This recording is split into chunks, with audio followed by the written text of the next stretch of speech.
The first time that I experienced my film in Dolby Atmos, I was like, I want people to experience this.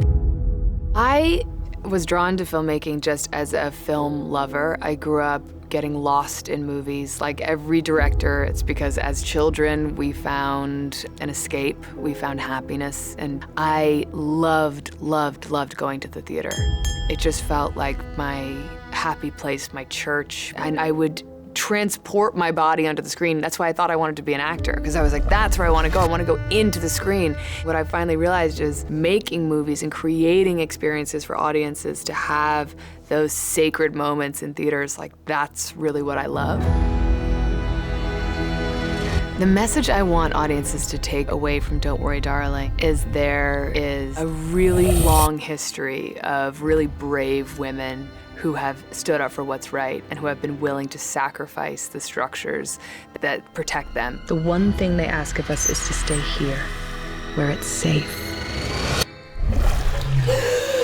From the cinematography, to the production design, to the costume design, to the hair and makeup, to performances, of course, but to everything. It's also a love letter to psychological thrillers that have inspired us for many, many years.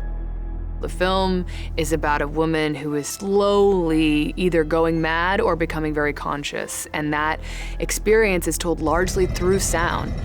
We wanted people to feel that this was something happening on an almost subconscious level, that we were all spinning out of control. I mean, listen, like nothing about my filmmaking is subtle, but I love also being like really bold with the use of sound.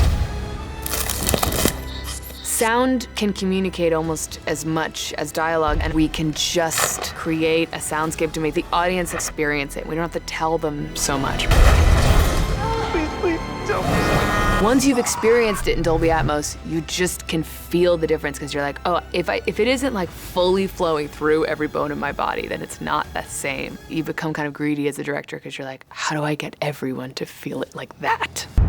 Victory has things money can't buy. Mm-hmm. We wanted to lean into the opulent, luscious late 1950s cinema without going full Technicolor. We were really inspired by the iconography of the era and everything from architecture to cars to photography. Slim Aarons was a major point of inspiration for us. His famous photograph, Poolside Gossip, was on my wall when we were writing the film.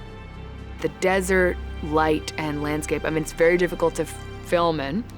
We had very little daylight. The sun went down at 3 p.m.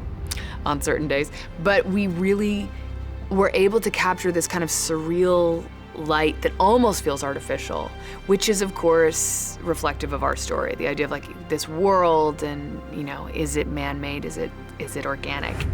I, of course, like every director, wanted to shoot on film at first, because I was like, the blacks must be black.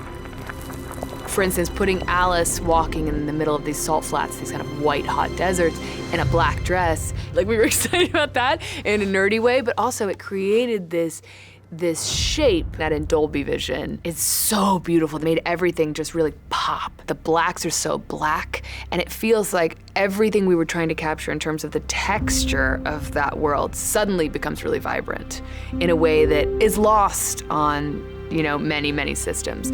So once again, it gives the audience the opportunity to experience the film, not only as we intend, but like as we really dreamed it would feel. To see it in a Dolby cinema means you are seeing it in a way that the filmmakers intended, and you're getting the best possible version of the film. I mean, to me, it almost feels like it's like a fully spiritual experience. Like I love it. I feel like it's a full escape. You go to the movies to escape, so you might as well escape in the best possible way.